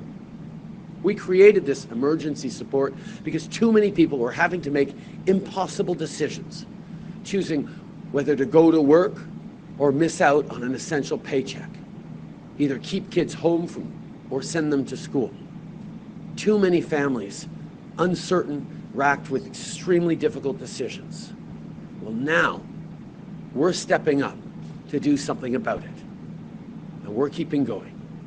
As a government and as this country's largest employer, it's up to us to set the example. So my friends, that's exactly what we're going to do. Within the first 100 days of a new mandate, a re-elected Liberal government will introduce 10-day paid sick leave for all federally regulated workers. Canada ਦੇ ਵਿੱਚ federal ਚੋਣਾਂ ਤੋਂ ਪਹਿਲਾਂ ਵੱਖ-ਵੱਖ ਸਿਆਸੀ leader Canada ਵਾਸੀਆਂ ਦੇ ਨਾਲ ਵਾਅਦੇ ਕਰਦੇ ਹੋਏ ਦਿਖਾਈ ਦੇ ਰਹੇ ਨੇ। ਕੰਜ਼ਰਵੇਟਿਵ ਪਾਰਟੀ ਦੇ ਲੀਡਰ ਵੱਲੋਂ ਕੈਨੇਡਾ ਵਾਸੀਆਂ ਦੇ ਲਈ ਯੋਜਨਾ ਲਿਆਂਦੀ ਗਈ ਹੈ ਜੋ ਕਿ ਨੌਕਰੀਆਂ ਦੇ ਨਾਲ ਸੰਬੰਧਿਤ ਹੈ। ਉਹਨਾਂ ਵੱਲੋਂ ਨੌਕਰੀਆਂ ਲਿਆਉਣ ਸੰਬੰਧੀ ਐਲਾਨ ਕੀਤਾ ਗਿਆ ਤੇ ਜਗਮੀਤ ਸਿੰਘ ਕੈਨੇਡਾ ਵਾਸੀਆਂ ਦੇ ਦੁੱਖ ਸੁਣਦੇ ਹੋਏ ਨਜ਼ਰ ਆਏ ਨੇ। ਅੱਜ ਦੇ ਚੋਣ ਪ੍ਰਚਾਰ ਦੇ ਦੌਰਾਨ ਕੰਜ਼ਰਵੇਟਿਵ ਪਾਰਟੀ ਦੇ ਲੀਡਰ ਅਤੇ ਐਨਡੀਪੀ ਪਾਰਟੀ ਦੇ ਲੀਡਰ ਜਗਮੀਤ ਸਿੰਘ ਵੱਲੋਂ ਕੈਨੇਡਾ ਵਾਸੀਆਂ ਦੇ ਨਾਲ ਵਾਅਦੇ ਕੀਤੇ ਗਏ। ਐਨਡੀਪੀ ਲੀਡਰ ਜਗਮੀਤ ਸਿੰਘ ਅੱਜ ਆਪਣੇ ਚੋਣ ਪ੍ਰਚਾਰ ਦੌਰਾਨ ਕੈਨੇਡਾ ਵਾਸੀਆਂ ਦਾ ਦੁੱਖ ਸੁਣਦੇ ਹੋਏ ਨਜ਼ਰ ਆਏ ਤੇ ਇਸ ਦੇ ਨਾਲ ਹੀ ਕੰਜ਼ਰਵੇਟਿਵ ਪਾਰਟੀ ਦੇ ਲੀਡਰ ਵੱਲੋਂ ਕੈਨੇਡਾ ਵਾਸੀਆਂ ਦੇ ਲਈ ਨੌਕਰੀਆਂ ਦੇਣ ਸੰਬੰਧੀ ਯੋਜਨਾ ਸਾਂਝੀ ਕੀਤੀ ਹੈ। ਉਹ ਟੂਲ ਦਾ ਕਹਿਣਾ ਹੈ ਕਿ ਕਈ ਲੋਕਾਂ ਦੀ ਨੌਕਰੀ ਕੋਰੋਨਾ ਵਾਇਰਸ ਦੇ ਦੌਰਾਨ ਚਲੀ ਗਈ ਜਿਸ ਦਾ ਅਸਰ ਉਹਨਾਂ ਦੇ ਪਰਿਵਾਰ ਦੇ ਉੱਪਰ ਵੀ ਪਿਆ ਤੇ ਜੇਕਰ ਕੈਨੇਡਾ ਦੇ ਵਿੱਚ ਉਹਨਾਂ ਦੀ ਸਰਕਾਰ ਬਣਦੀ ਹੈ ਤਾਂ ਉਹਨਾਂ ਵੱਲੋਂ ਇਸ ਸੰਬੰਧੀ ਯੋਜਨਾ ਲਿਆਂਦੀ ਜਾਵੇਗੀ ਜਿਸ ਦੇ ਵਿੱਚ ਕੰਜ਼ਰਵੇਟਿਵ ਸਰਕਾਰ ਵੱਲੋਂ ਵਾਅਦਾ ਕੀਤਾ ਗਿਆ ਕਿ ਉਹਨਾਂ ਵੱਲੋਂ 6 ਮਹੀਨਿਆਂ ਦੇ ਲਈ ਨਵੇਂ ਹਾਇਰ ਕੀਤੇ ਕਰਮਚਾਰੀਆਂ ਨੂੰ 25% ਤਨਖਾਹ ਦਿੱਤੀ ਜਾਵੇਗੀ। ਇਸ ਦੇ ਨਾਲ ਹੀ ਉਹਨਾਂ ਵੱਲੋਂ ਸਬਸਿਡੀ 50% ਵਧਾਉਣ ਦਾ ਵੀ ਵਾਅਦਾ ਕੀਤਾ ਗਿਆ। ਇਸੇ ਦੇ ਨਾਲ ਐਨਡੀਪੀ ਲੀਡਰ ਜਗਮੀਤ ਸਿੰਘ ਵੱਲੋਂ ਅੱਜ ਕੈਨੇਡਾ ਵਾਸੀਆਂ ਦੇ ਨਾਲ ਵਿਚਾਰ ਵਟਾਂਦਰਾ ਕੀਤਾ ਗਿਆ ਜਿੱਥੇ ਉਹਨਾਂ ਨੇ ਕਿਹਾ ਕਿ ਜਸਟਿਨ ਟਰੂਡੋ ਵੱਲੋਂ ਹੈਲਥ ਕੇਅਰ ਸੈਕਟਰ ਦੇ ਵਾਸਤੇ ਕਈ ਵਾਅਦੇ ਕੀਤੇ ਗਏ ਪਰ ਉਹਨਾਂ ਨੇ ਇਹ ਵਾਅਦੇ ਪੂਰੇ ਨਹੀਂ ਕੀਤੇ। ਇਸ ਦੌਰਾਨ ਜਗਮੀਤ ਸਿੰਘ ਕੈਨੇਡਾ ਵਾਸੀਆਂ ਦਾ ਇਸ ਦੇ ਨਾਲ ਸੰਬੰਧਿਤ ਦਰਦ ਸੁਣਦੇ ਹੋਏ ਨਜ਼ਰ ਆਏ ਜਿਸ ਦੀ ਵੀਡੀਓ ਉਹਨਾਂ ਵੱਲੋਂ ਆਪਣੇ ਸੋਸ਼ਲ ਮੀਡੀਆ ਅਕਾਊਂਟ ਦੇ ਉੱਪਰ ਵੀ ਸਾਂਝੀ ਕੀਤੀ ਗਈ। I just wanted to say I really appreciate everything you're doing. Oh, thank you. My mom is in the hospital right now with a stroke. Oh, no. And I'm seeing all of the impacts, the stress on the healthcare system right now. Right. We're feeling it right now. It's really stressful. Yeah. I'm also a trauma therapist, so I'm just Okay. seeing the ripple You're seeing effects it. everywhere. Okay. I just really appreciate everything. No, we're here for you. Yeah, Thank absolutely. You so thank you much for sharing your story. I'm so sorry that your mom's going through right now, and you're seeing the impact of those cuts right now. Everyone's working so hard. So hard, yeah. Nurses, and They're just overworked, feeling the yeah. stress. NDP leader Jagmeet Singh ਆਪਣੀ ਪਤਨੀ ਦੇ ਨਾਲ ਸਸਕੈਚੁਆਨ ਦੇ ਵਿੱਚ ਪਹੁੰਚੇ ਜਿੱਥੇ 751 ਬੇਨਾਮ ਕਬਰਾਂ ਮਿਲੀਆਂ ਸਨ। ਇੱਥੇ ਉਹਨਾਂ ਵੱਲੋਂ ਬੱਚਿਆਂ ਨੂੰ ਸ਼ਰਧਾਂਜਲੀ ਦਿੱਤੀ ਗਈ ਤੇ ਇਸ ਮੌਕੇ ਦੇ ਉੱਪਰ ਜਗਮੀਤ ਸਿੰਘ ਖੁਦ ਭਾਵੁਕ ਨਜ਼ਰ ਆਏ। ਐਨਡੀਪੀ ਲੀਡਰ ਜਗਮੀਤ ਸਿੰਘ ਆਪਣੀ ਪਤਨੀ ਦੇ ਨਾਲ ਸਸਕੈਚੁਆਨ ਦੇ ਵਿੱਚ ਪਹੁੰਚੇ ਜਿੱਥੇ ਉਹ ਕਾਫੀ ਜ਼ਿਆਦਾ ਭਾਵੁਕ ਨਜ਼ਰ ਆਏ। ਦਰਅਸਲ ਸਸਕੈਚੁਆਨ ਦੇ ਵਿੱਚ ਜੋ 751 ਬੇਨਾਮ ਕਬਰਾਂ ਮਿਲੀਆਂ ਸਨ ਇਸ ਤੋਂ ਬਾਅਦ ਜਗਮੀਤ ਸਿੰਘ ਵੱਲੋਂ ਇਹਨਾਂ ਬੱਚਿਆਂ ਦੇ ਵਾਸਤੇ ਇੱਥੇ ਅਰਦਾਸ ਕੀਤੀ ਗਈ। ਆਪਣੀ ਇਸ ਵਿਜ਼ਿਟ ਦੇ ਬਾਰੇ ਗੱਲਬਾਤ ਕਰਦਿਆਂ ਜਗਮੀਤ ਸਿੰਘ ਕਾਫੀ ਭਾਵੁਕ ਨਜ਼ਰ ਆਏ। ਦੱਸੀਏ ਕਿ ਜਗਮੀਤ ਸਿੰਘ ਜਲਦ ਹੀ ਖੁਦ ਬਾਪ ਬਣਨ ਵਾਲੇ ਹਨ। ਉਹਨਾਂ ਵੱਲੋਂ ਅਤੇ ਉਹਨਾਂ ਦੀ ਪਤਨੀ ਵੱਲੋਂ ਸੋਸ਼ਲ ਮੀਡੀਆ ਦੇ ਉੱਪਰ ਜਾਣਕਾਰੀ ਸਾਂਝੀ ਕੀਤੀ ਗਈ ਸੀ ਕਿ ਉਹ ਜਲਦ ਹੀ ਮਾਂ-ਬਾਪ ਬਣਨ ਵਾਲੇ ਨੇ। ਦੱਸਣਯੋਗ ਹੈ ਕਿ ਜੂਨ ਮਹੀਨੇ ਸਸਕੈਚੁਆਨ ਦੇ ਇਸ ਖੇਤਰ ਦੇ ਵਿੱਚ 751 ਬੇਨਾਮ ਕਬਰਾਂ ਮਿਲੀਆਂ ਸਨ। ਇਸ ਤੋਂ ਬਾਅਦ ਜਦੋਂ ਅੱਜ ਐਨਡੀਪੀ ਲੀਡਰ ਜਗਮੀਤ ਸਿੰਘ ਆਪਣੀ ਪਤਨੀ ਦੇ ਨਾਲ ਇੱਥੇ ਪਹੁੰਚੇ ਤਾਂ ਉਹਨਾਂ ਵੱਲੋਂ ਇਹਨਾਂ ਬੱਚਿਆਂ ਦੇ ਵਾਸਤੇ ਅਰਦਾਸ ਕੀਤੀ ਗਈ। ਇਸ ਬਾਰੇ ਗੱਲਬਾਤ ਕਰਦਿਆਂ ਜਗਮੀਤ ਸਿੰਘ ਨੇ ਭਰੋਸਾ ਦਿਵਾਇਆ ਕਿ ਉਹਨਾਂ ਵੱਲੋਂ ਮੂਲ ਨਿਵਾਸੀਆਂ ਦੇ ਵਾਸਤੇ ਹਰ ਸੰਭਵ ਕਦਮ ਚੁੱਕਿਆ ਜਾਵੇਗਾ। ਇੰਡੀਜੀਅਸ ਕਮਿਊਨਿਟੀ ਨੂੰ ਜਸਟਿਸ ਬਾਰੇ ਵੀ ਜਗਮੀਤ ਸਿੰਘ ਵੱਲੋਂ ਗੱਲਬਾਤ ਕੀਤੀ ਗਈ ਅਤੇ ਨਾਲ ਹੀ ਜਗਮੀਤ ਸਿੰਘ ਵੱਲੋਂ ਵਾਅਦਾ ਕੀਤਾ ਗਿਆ ਕਿ ਉਹਨਾਂ ਵੱਲੋਂ ਹਰ ਕਿਸੇ ਤੱਕ ਸਾਫ਼ ਪਾਣੀ ਪਹੁੰਚਾਇਆ ਜਾਵੇਗਾ। ਜ਼ਿਕਰਯੋਗ ਹੈ ਕਿ ਕੈਨੇਡਾ ਦੇ ਵਿੱਚ 20 ਸਤੰਬਰ ਨੂੰ ਫੈਡਰਲ ਚੋਣਾਂ ਹੋਣ ਜਾ ਰਹੀਆਂ ਨੇ। ਇਸ ਤੋਂ ਪਹਿਲਾਂ ਵੱਖ-ਵੱਖ ਸਿਆਸੀ ਪਾਰਟੀਆਂ ਦੀਆਂ ਸਰਗਰਮੀਆਂ ਕਾਫੀ ਤੇਜ਼ ਨਜ਼ਰ ਆ ਰਹੀਆਂ ਨੇ। ਵੱਖ-ਵੱਖ ਲੀਡਰਸ ਚੋਣ ਪ੍ਰਚਾਰ ਦੌਰਾਨ ਕੈਨੇਡਾ ਵਾਸੀਆਂ ਦੇ ਨਾਲ ਵੱਡੇ ਵਾਅਦੇ ਕਰਦੇ ਹੋਏ ਨਜ਼ਰ ਆ ਰਹੇ ਨੇ। ਆਪਣੀ ਚੋਣ ਕੈਂਪੇਨ ਦੇ ਦੌਰਾਨ ਹੀ ਜਗਮੀਤ ਸਿੰਘ ਸਸਕੈਚੁਆਨ ਦੇ ਇਸ ਖੇਤਰ ਦੇ ਵਿੱਚ ਪਹੁੰਚੇ ਜਿੱਥੇ ਉਹਨਾਂ ਵੱਲੋਂ 751 ਬੇਨਾਮ ਕਬਰਾਂ ਮਿਲਣ ਤੋਂ ਬਾਅਦ ਸ਼ਰਧਾਂਜਲੀ ਦਿੱਤੀ ਗਈ। ਕੈਨੇਡਾ ਦੇ ਵਿੱਚ ਫੈਡਰਲ ਚੋਣਾਂ ਤੋਂ ਪਹਿਲਾਂ ਇੱਕ ਪੋਲ ਸਾਹਮਣੇ ਆਇਆ ਜਿਸ ਦੇ ਵਿੱਚ ਵੱਡੀ ਗਿਣਤੀ ਕੈਨੇਡੀਅਨਸ ਇਹ ਚਾਹੁੰਦੇ ਨੇ ਕਿ ਪ੍ਰਧਾਨ ਮੰਤਰੀ ਜਸਟਿਨ ਟਰੂਡੋ ਹੀ ਇੱਕ ਵਾਰ ਫਿਰ ਤੋਂ ਕੈਨੇਡਾ ਦੇ ਪ੍ਰਧਾਨ ਮੰਤਰੀ ਬਣਨ, ਪਰ ਫਿਰ ਵੀ ਕਈਆਂ ਨੂੰ ਉਹਨਾਂ ਦੇ ਉੱਪਰ ਟਰਸਟ ਇਸ਼ੂਜ਼ ਹਨ। ਇਸ ਪੋਲ ਦੇ ਵਿੱਚ ਬਾਕੀ ਲੀਡਰਸ ਦੇ ਬਾਰੇ ਵੀ ਜਾਣਕਾਰੀ ਸਾਹਮਣੇ ਆਈ ਹੈ ਜੋ ਕਿ ਦੱਸਾਂਗੇ ਇਸ ਖਬਰ ਦੇ ਵਿੱਚ। ਇੱਕ ਪੋਲ ਦੇ ਮੁਤਾਬਕ ਪ੍ਰਧਾਨ ਮੰਤਰੀ ਜਸਟਿਨ ਟਰੂਡੋ ਜ਼ਿਆਦਾਤਰ ਕੈਨੇਡੀਅਨਸ ਦੀ ਪਹਿਲੀ ਪਸੰਦ ਬਣੇ ਹੋਏ ਨੇ, ਪਰ ਫਿਰ ਵੀ ਉਹਨਾਂ ਨੂੰ ਕੁਝ ਟਰਸਟ ਇਸ਼ੂਜ਼ ਦਾ ਸਾਹਮਣਾ ਕਰਨਾ ਪੈ ਰਿਹਾ ਹੈ। ਚੋਣਾਂ ਤੋਂ ਪਹਿਲਾਂ ਜੋ ਇੱਕ ਤਾਜ਼ਾ ਪੋਲ ਕਰਵਾਇਆ ਗਿਆ ਜਿਸ ਦੇ ਵਿੱਚ ਇਹ ਜਾਣਕਾਰੀ ਮਿਲੀ ਹੈ, ਜਿਸ ਦੇ ਵਿੱਚ 39% ਕੈਨੇਡੀਅਨਸ ਦਾ ਕਹਿਣਾ ਹੈ ਕਿ ਪ੍ਰਧਾਨ ਮੰਤਰੀ ਜਸਟਿਨ ਟਰੂਡੋ ਇੱਕ ਵਾਰ ਫਿਰ ਤੋਂ ਦੇਸ਼ ਦੇ ਪ੍ਰਧਾਨ ਮੰਤਰੀ ਬਣਨੇ ਚਾਹੀਦੇ ਹਨ, ਜਿਸ ਦਾ ਮਤਲਬ ਹੈ ਕਿ ਵੱਧ ਗਿਣਤੀ ਕੈਨੇਡੀਅਨਸ ਦੀ ਪ੍ਰਧਾਨ ਮੰਤਰੀ ਜਸਟਿਨ ਟਰੂਡੋ ਪ੍ਰਧਾਨ ਮੰਤਰੀ ਦੇ ਤੌਰ ਦੇ ਉੱਪਰ ਪਹਿਲੀ ਪਸੰਦ ਬਣੇ ਹੋਏ ਨੇ। ਦਰਅਸਲ ਇਹ ਪੋਲ ਇਪਸੋਸ ਵੱਲੋਂ ਗਲੋਬਲ ਨਿਊਜ਼ ਦੇ ਵਾਸਤੇ ਕਰਵਾਇਆ ਗਿਆ ਜਿਸ ਦੇ ਵਿੱਚ 44% ਕੈਨੇਡੀਅਨਸ ਦਾ ਮੰਨਣਾ ਹੈ ਕਿ ਪ੍ਰਧਾਨ ਮੰਤਰੀ ਜਸਟਿਨ ਟਰੂਡੋ ਜਿੱਤਣ ਦੇ ਵਾਸਤੇ ਕੁਝ ਵੀ ਬੋਲ ਸਕਦੇ ਨੇ ਤੇ ਨਾਲ ਹੀ 36% ਕੈਨੇਡੀਅਨਸ ਇਹ ਵੀ ਮੰਨਦੇ ਨੇ ਕਿ ਪ੍ਰਧਾਨ ਮੰਤਰੀ ਜਸਟਿਨ ਟਰੂਡੋ ਦਾ ਕੋਈ ਹਿਡਨ ਏਜੰਡਾ ਹੈ। ਇਹ ਪੋਲ ਇਪਸੋਸ ਵੱਲੋਂ ਆਨਲਾਈਨ ਕਰਵਾਇਆ ਗਿਆ ਜਿਸ ਦੇ ਵਿੱਚ 2000 ਦੇ ਕਰੀਬ ਕੈਨੇਡੀਅਨਸ ਨੇ ਹਿੱਸਾ ਲਿਆ। ਇਸ ਸਰਵੇ ਦੇ ਮੁਤਾਬਕ ਕੁਆਟਰ ਕੈਨੇਡੀਅਨਸ ਦਾ ਕਹਿਣਾ ਹੈ ਕਿ ਪ੍ਰਧਾਨ ਮੰਤਰੀ ਦੇ ਤੌਰ ਦੇ ਉੱਪਰ ਕੰਜ਼ਰਵੇਟਿਵ ਲੀਡਰ ਉਹਨਾਂ ਦੀ ਪਹਿਲੀ ਪਸੰਦ ਹਨ ਤੇ ਐਨਡੀਪੀ ਲੀਡਰ ਜਗਮੀਤ ਸਿੰਘ ਦੇ ਵਾਸਤੇ 23% ਦਾ ਅੰਕੜਾ ਪੋਲ ਦੇ ਵਿੱਚ ਸਾਹਮਣੇ ਆਇਆ ਜਿਨ੍ਹਾਂ ਵੱਲੋਂ ਜਗਮੀਤ ਸਿੰਘ ਨੂੰ ਪ੍ਰਧਾਨ ਮੰਤਰੀ ਦੇ ਤੌਰ ਦੇ ਉੱਪਰ ਪਸੰਦ ਕੀਤਾ ਜਾ ਰਿਹਾ ਹੈ। ਇਸ ਪੋਲ ਦੇ ਵਿੱਚ ਸਿਰਫ 8% ਕੈਨੇਡੀਅਨਸ ਇਹ ਮੰਨਦੇ ਹਨ ਕਿ ਜਗਮੀਤ ਸਿੰਘ ਦਾ ਕੋਈ ਹਿਡਨ ਏਜੰਡਾ ਹੈ, ਜਦਕਿ ਉਹ ਟੂਲ ਦੇ ਵਾਸਤੇ 26% ਕੈਨੇਡੀਅਨਸ ਦਾ ਕਹਿਣਾ ਹੈ ਕਿ ਉਹਨਾਂ ਦਾ ਕੋਈ ਹਿਡਨ ਏਜੰਡਾ ਹੈ। ਇਸ ਦੇ ਨਾਲ ਹੀ ਪੋਲ ਦੇ ਵਿੱਚ 6% ਕੈਨੇਡੀਅਨਸ ਦਾ ਮੰਨਣਾ ਹੈ ਕਿ ਜਗਮੀਤ ਸਿੰਘ ਜਿੱਤ ਹਾਸਲ ਕਰਨ ਦੇ ਲਈ ਕੁਝ ਵੀ ਬੋਲ ਸਕਦੇ ਨੇ, ਜਦਕਿ ਉਹ ਟੂਲ ਦੇ ਵਾਸਤੇ ਅਜਿਹਾ 27% ਲੋਕ ਕਹਿੰਦੇ ਹੋਏ ਨਜ਼ਰ ਆ ਰਹੇ ਨੇ। ਕੈਨੇਡਾ ਦੇ ਕਈ ਵੱਡੇ ਬੈਂਕਸ ਦੇ ਵੱਲੋਂ ਕੋਵਿਡ-19 ਵੈਕਸੀਨ ਦੇ ਨਾਲ ਸੰਬੰਧਿਤ ਆਪਣੇ ਕਰਮਚਾਰੀਆਂ ਦੇ ਲਈ ਐਲਾਨ ਕੀਤਾ ਗਿਆ। ਇਨ੍ਹਾਂ ਬੈਂਕਸ ਦਾ ਕਹਿਣਾ ਹੈ ਕਿ ਜਿਹੜੇ ਇੱਥੇ ਕੰਮ ਕਰਨ ਵਾਲੇ ਕਰਮਚਾਰੀ ਨੇ ਉਹਨਾਂ ਵਾਸਤੇ ਕੋਵਿਡ-19 ਵੈਕਸੀਨ ਨੂੰ ਜ਼ਰੂਰੀ ਕੀਤਾ ਜਾ ਰਿਹਾ ਹੈ। ਨਾਲ ਹੀ ਉਹਨਾਂ ਦਾ ਕਹਿਣਾ ਹੈ ਕਿ ਜੇਕਰ ਕੋਈ ਕਰਮਚਾਰੀ ਕੋਵਿਡ-19 ਵੈਕਸੀਨ ਨਹੀਂ ਲਗਵਾਏਗਾ ਤਾਂ ਉਹਨਾਂ ਨੂੰ ਸਮੇਂ-ਸਮੇਂ ਦੇ ਉੱਪਰ ਕੋਰੋਨਾ ਟੈਸਟ ਕਰਵਾਉਣੇ ਹੋਣਗੇ। ਕੈਨੇਡਾ ਦੇ ਕਈ ਬੈਂਕਸ ਦੇ ਵੱਲੋਂ ਕਰਮਚਾਰੀਆਂ ਦੇ ਲਈ ਵੈਕਸੀਨੇਸ਼ਨ ਦੇ ਨਾਲ ਸੰਬੰਧਿਤ ਜਾਣਕਾਰੀ ਸਾਂਝੀ ਕੀਤੀ ਗਈ ਹੈ। ਇਨ੍ਹਾਂ ਕੈਨੇਡਾ ਦੇ ਬੈਂਕਸ ਦਾ ਕਹਿਣਾ ਹੈ ਕਿ ਇੱਥੇ ਕੰਮ ਕਰਨ ਵਾਲੇ ਕਰਮਚਾਰੀਆਂ ਦੇ ਲਈ ਕੋਵਿਡ-19 ਵੈਕਸੀਨ ਨੂੰ ਲਾਜ਼ਮੀ ਕੀਤਾ ਜਾ ਰਿਹਾ ਹੈ। ਵੈਕਸੀਨੇਸ਼ਨ ਦੇ ਨਾਲ ਜੁੜਿਆ ਹੋਇਆ ਇੱਕ ਕਦਮ ਟੋਰਾਂਟੋ ਡੋਮੀਨੀਅਨ, CIBC ਬੈਂਕ ਅਤੇ ਰਾਇਲ ਬੈਂਕ ਆਫ ਕੈਨੇਡਾ ਵੱਲੋਂ ਚੁੱਕਿਆ ਜਾ ਰਿਹਾ ਹੈ ਜਿੱਥੇ ਉਹਨਾਂ ਵੱਲੋਂ ਇੱਥੇ ਕੰਮ ਕਰਨ ਵਾਲੇ ਵਰਕਰਸ ਦੇ ਲਈ ਕੋਵਿਡ-19 ਵੈਕਸੀਨ ਨੂੰ ਲਾਜ਼ਮੀ ਕੀਤਾ ਜਾਵੇਗਾ। ਇਸ ਦੇ ਨਾਲ ਹੀ ਇਨ੍ਹਾਂ ਬੈਂਕਸ ਦਾ ਕਹਿਣਾ ਹੈ ਕਿ ਜਿਹੜੇ ਕਰਮਚਾਰੀਆਂ ਨੇ ਕੋਵਿਡ-19 ਵੈਕਸੀਨ ਨਹੀਂ ਲਗਵਾਈ ਹੋਵੇਗੀ ਉਹਨਾਂ ਦੇ ਵਾਸਤੇ ਕੋਵਿਡ-19 ਟੈਸਟ ਕਰਵਾਉਣਾ ਜ਼ਰੂਰੀ ਹੋਵੇਗਾ। ਇਸ ਬਾਰੇ ਟੋਰਾਂਟੋ ਡੋਮੀਨੀਅਨ ਬੈਂਕ ਵੱਲੋਂ ਆਪਣੇ ਕਰਮਚਾਰੀਆਂ ਨੂੰ ਈਮੇਲ ਦੇ ਰਾਹੀਂ ਇਸ ਬਾਰੇ ਜਾਣਕਾਰੀ ਸਾਂਝੀ ਕੀਤੀ ਗਈ ਹੈ ਜਿਸ ਦੇ ਵਿੱਚ ਉਹਨਾਂ ਨੇ ਆਪਣੇ ਮੁਲਾਜ਼ਮਾਂ ਨੂੰ ਕਿਹਾ ਹੈ ਕਿ ਮਹੀਨੇ ਦੇ ਅੰਤ ਤੱਕ ਕੋਵਿਡ-19 ਵੈਕਸੀਨ ਦਾ ਪ੍ਰੂਫ ਕੰਪਨੀ ਦੇ ਕੋਲ ਰਜਿਸਟਰਡ ਕਰਵਾਉਣਾ ਜ਼ਰੂਰੀ ਹੋਵੇਗਾ, ਜਿਸ ਦਾ ਮਤਲਬ ਹੈ ਕਿ ਕਰਮਚਾਰੀਆਂ ਨੂੰ ਅਜਿਹਾ 1 ਨਵੰਬਰ 2021 ਤੱਕ ਕਰਨਾ ਹੋਵੇਗਾ। ਬੈਂਕ ਵੱਲੋਂ ਆਪਣੇ ਮੁਲਾਜ਼ਮਾਂ ਦੇ ਵਾਸਤੇ ਸਾਰਾ ਦਿਨ ਮਾਸਕ ਪਾਉਣ ਨੂੰ ਵੀ ਜ਼ਰੂਰੀ ਕੀਤਾ ਜਾ ਰਿਹਾ ਹੈ। ਇਸ ਬਾਰੇ CIBC ਬੈਂਕ ਵੱਲੋਂ ਜਾਣਕਾਰੀ ਇੱਕ ਪੋਸਟ ਦੇ ਰਾਹੀਂ ਸਾਂਝੀ ਕੀਤੀ ਗਈ ਹੈ ਜਿਸ ਦੇ ਵਿੱਚ ਉਹਨਾਂ ਨੇ ਜਾਣਕਾਰੀ ਦਿੱਤੀ ਹੈ ਕਿ ਇੱਥੇ ਕੰਮ ਕਰਨ ਵਾਲੇ ਕਰਮਚਾਰੀਆਂ ਦੇ ਉੱਪਰ ਇਹ ਨੀਤੀ ਅਕਤੂਬਰ ਮਹੀਨੇ ਦੇ ਆਖਿਰ ਤੋਂ ਲਾਗੂ ਹੋਣ ਜਾ ਰਹੀ ਹੈ। ਇਸ ਦੇ ਨਾਲ ਹੀ ਬੈਂਕ ਆਫ ਮੌਂਟਰੀਅਲ ਵੱਲੋਂ ਪੁਸ਼ਟੀ ਕੀਤੀ ਗਈ ਹੈ ਕਿ ਉਹਨਾਂ ਵੱਲੋਂ ਸਾਰੇ ਇਨ-ਪਰਸਨ ਸਟਾਫ ਦੇ ਲਈ ਕੋਵਿਡ-19 ਵੈਕਸੀਨ ਨੂੰ ਲਾਜ਼ਮੀ ਕੀਤਾ ਜਾ ਰਿਹਾ ਹੈ ਅਤੇ ਇਹ ਪਾਲਿਸੀ 31 ਅਕਤੂਬਰ ਤੋਂ ਲਾਗੂ ਹੋਣ ਜਾ ਰਹੀ ਹੈ।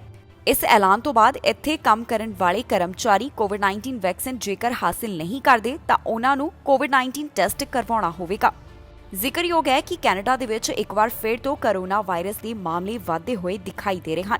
ਖਾਸ ਤੌਰ ਤੇ ਉੱਪਰ ਡੈਲਟਾ ਵੇਰੀਐਂਟ ਨੂੰ ਲੈ ਕੇ ਚਿੰਤਾ ਦਾ ਪ੍ਰਗਟਾਵਾ ਕੀਤਾ ਜਾ ਰਿਹਾ ਹੈ। ਕੈਨੇਡਾ ਦੀਆਂ ਵੱਖ-ਵੱਖ ਕੰਪਨੀਆਂ ਵੱਲੋਂ ਇਹ ਫੈਸਲਾ ਲਿਆ ਜਾ ਰਿਹਾ ਹੈ ਕਿ ਕਰਮਚਾਰੀਆਂ ਦੇ ਲਈ ਕੋਵਿਡ-19 ਵੈਕਸੀਨ ਨੂੰ ਲਾਜ਼ਮੀ ਕੀਤਾ ਜਾਵੇਗਾ। ਕੈਨੇਡਾ ਦੇ ਵੱਖ-ਵੱਖ ਸੂਬਿਆਂ ਦੇ ਵਿੱਚ ਵੈਕਸੀਨੇਸ਼ਨ ਕਾਫੀ ਜ਼ਿਆਦਾ ਹਾਈ ਹੈ, ਜਿਸ ਤੋਂ ਬਾਅਦ ਕਈ ਸੂਬਿਆਂ ਵੱਲੋਂ ਜ਼ਿਆਦਾਤਰ ਪਾਬੰਦੀਆਂ ਨੂੰ ਹਟਾ ਦਿੱਤਾ ਗਿਆ। ਇਸ ਸਮੇਂ ਕੈਨੇਡਾ ਦੇ ਕਿਸ ਸੂਬੇ ਦੇ ਵਿੱਚ ਮੌਜੂਦਾ ਸਮੇਂ ਕਿਹੜੀਆਂ ਪਾਬੰਦੀਆਂ ਲਗਾਈਆਂ ਗਈਆਂ ਨੇ, ਕਿਹੜੀਆਂ ਪਾਬੰਦੀਆਂ ਤੋਂ ਰਾਹਤ ਦਿੱਤੀ ਗਈ ਹੈ, ਸਾਰੀ ਜਾਣਕਾਰੀ ਤੁਹਾਡੇ ਨਾਲ ਇਸ ਖਬਰ ਦੇ ਵਿੱਚ ਸਾਂਝੀ ਕਰਾਂਗੇ। ਕੈਨੇਡਾ ਦੇ ਵੱਖ-ਵੱਖ ਸੂਬਿਆਂ ਦੇ ਵਿੱਚ ਵੈਕਸੀਨੇਸ਼ਨ ਰੇਟ ਹਾਈ ਹੈ। ਇਸ ਤੋਂ ਬਾਅਦ ਪਾਬੰਦੀਆਂ ਤੋਂ ਲਗਾਤਾਰ ਰਾਹਤ ਦਿੱਤੀ ਜਾ ਰਹੀ ਹੈ। ਕੈਨੇਡਾ ਵੱਲੋਂ 9 ਅਗਸਤ ਤੋਂ ਫੁੱਲੀ ਵੈਕਸੀਨੇਟਡ ਅਮਰੀਕਨਸ ਨੂੰ ਬਾਰਡਰ ਦੇ ਰਾਹੀਂ ਦਾਖਲੇ ਦੀ ਇਜਾਜ਼ਤ ਦਿੱਤੀ ਗਈ। ਕੈਨੇਡਾ ਵੱਲੋਂ ਜੋ ਲੰਬੇ ਸਮੇਂ ਤੋਂ ਬਾਰਡਰ ਦੇ ਉੱਪਰ ਰੋਕ ਲਗਾਈ ਗਈ ਸੀ, ਉਸ ਨੂੰ ਅਗਸਤ ਮਹੀਨੇ ਹਟਾ ਦਿੱਤਾ ਗਿਆ ਤੇ ਹੁਣ ਸਤੰਬਰ 7 ਤੋਂ ਕੈਨੇਡਾ ਵੱਲੋਂ ਵੱਖ-ਵੱਖ ਦੇਸ਼ਾਂ ਦੇ ਯਾਤਰੀਆਂ ਨੂੰ ਵੀ ਦਾਖਲੇ ਦੀ ਇਜਾਜ਼ਤ ਦਿੱਤੀ ਜਾ ਰਹੀ ਹੈ। ਬ੍ਰਿਟਿਸ਼ ਕੋਲੰਬੀਆ ਦੇ ਵਿੱਚ ਰੀਓਪਨਿੰਗ ਪਲਾਨ ਦੇ ਅਗਲੇ ਪੜਾਅ ਦੀ ਸ਼ੁਰੂਆਤ ਕੈਨੇਡਾ ਡੇ ਦੇ ਮੌਕੇ ਦੇ ਉੱਪਰ ਕੀਤੀ ਗਈ, ਜਿੱਥੇ ਵੱਡੇ ਇਕੱਠ ਨੂੰ ਇਜਾਜ਼ਤ ਮਿਲੀ। ਪਰ ਇੱਥੇ ਹੁਣ ਡੈਲਟਾ ਵੇਰੀਐਂਟ ਦੇ ਫੈਲਾਅ ਨੂੰ ਦੇਖਦਿਆਂ ਕਈ ਜਗ੍ਹਾ ਦੇ ਉੱਪਰ ਕੋਵਿਡ-19 ਵੈਕਸੀਨ ਨੂੰ ਲਾਜ਼ਮੀ ਕੀਤਾ ਗਿਆ ਹੈ। ਇਸ ਸੂਬੇ ਦੇ ਵਿੱਚ ਲੌਂਗ ਟਰਮ ਕੇਅਰ ਸਟਾਫ ਅਤੇ ਵੋਲੰਟੀਅਰ ਦੇ ਵਾਸਤੇ ਕੋਵਿਡ-19 ਵੈਕਸੀਨ ਨੂੰ ਲਾਜ਼ਮੀ ਕੀਤਾ ਗਿਆ, ਜਿਸ ਦੇ ਵਾਸਤੇ ਅਕਤੂਬਰ 12 ਦੀ ਡੈਡਲਾਈਨ ਰੱਖੀ ਗਈ ਹੈ। ਸੂਬੇ ਦੇ ਵਿੱਚ ਜ਼ਿਆਦਾਤਰ ਪਾਬੰਦੀਆਂ ਤੋਂ ਰਾਹਤ ਦਿੱਤੀ ਜਾ ਚੁੱਕੀ ਹੈ। ਇਸ ਦੇ ਨਾਲ ਹੀ ਕੋਰੋਨਾ ਵਾਇਰਸ ਦੇ ਵਾਧੇ ਮਾਮਲਿਆਂ ਨੂੰ ਦੇਖਦਿਆਂ ਸੈਂਟਰਲ ਓਕਨਾਗਨ ਦੇ ਵਿੱਚ ਇੱਕ ਵਾਰ ਫਿਰ ਤੋਂ ਸਖਤੀ ਕੀਤੀ ਗਈ ਹੈ। ਇੱਕ ਵਾਰ ਫਿਰ ਤੋਂ ਇੱਥੇ ਆਊਟਡੋਰ ਇਕੱਠ ਦੇ ਲਈ 50 ਬੰਦਿਆਂ ਦੀ ਕੈਪੈਸਿਟੀ ਤੈਅ ਕਰ ਦਿੱਤੀ ਗਈ ਹੈ। ਅਲਬਰਟਾ ਦੇ ਵਿੱਚ ਜ਼ਿਆਦਾਤਰ ਕੋਰੋਨਾ ਵਾਇਰਸ ਦੀਆਂ ਪਾਬੰਦੀਆਂ ਨੂੰ ਜੁਲਾਈ 1 ਨੂੰ ਹਟਾ ਦਿੱਤਾ ਗਿਆ। ਇੱਥੇ ਵਿਆਹ ਸਮਾਗਮ ਅਤੇ ਫਿਊਨਰਲ ਦੇ ਵਾਸਤੇ ਜੋ ਇਕੱਠ ਸੰਬੰਧੀ ਕੈਪੈਸਿਟੀ ਨਿਰਧਾਰਿਤ ਕੀਤੀ ਗਈ ਸੀ, ਉਸ ਨੂੰ ਹਟਾ ਦਿੱਤਾ ਗਿਆ। ਇਸ ਦੇ ਨਾਲ ਹੀ ਜਿਮ, ਸਪੋਰਟਸ ਅਤੇ ਫਿਟਨੈਸ ਐਕਟੀਵਿਟੀਜ਼ ਦੇ ਉੱਪਰ ਵੀ ਫਿਲਹਾਲ ਅਲਬਰਟਾ ਦੇ ਵਿੱਚ ਕੋਈ ਪਾਬੰਦੀ ਨਹੀਂ ਹੈ। ਅਲਬਰਟਾ ਦੇ ਵਿੱਚ ਜੇਕਰ ਕੋਈ ਵੀ ਕੋਵਿਡ-19 ਵਾਇਰਸ ਦਾ ਸ਼ਿਕਾਰ ਹੁੰਦਾ ਹੈ ਤੇ ਅਜੇ ਵੀ ਉਸ ਨੂੰ ਸੈਲਫ ਆਈਸੋਲੇਟ ਕਰਨਾ ਜ਼ਰੂਰੀ ਹੈ। ਸੂਬੇ ਦੀ ਮੈਡੀਕਲ ਆਫੀਸਰ ਵੱਲੋਂ ਮਾਸਕ ਦੀ ਪਾਬੰਦੀ ਨੂੰ ਅੱਗੇ ਵਧਾਉਣ ਦੇ ਵਾਸਤੇ ਵੀ ਐਲਾਨ ਕੀਤਾ ਜਾ ਚੁੱਕਿਆ ਹੈ, ਜਿੱਥੇ ਉਹਨਾਂ ਵੱਲੋਂ ਪਬਲਿਕ ਟ੍ਰਾਂਜ਼ਿਟ ਦੇ ਵਾਸਤੇ ਮਾਸਕ ਨੂੰ ਲਾਜ਼ਮੀ ਕੀਤਾ ਗਿਆ ਹੈ।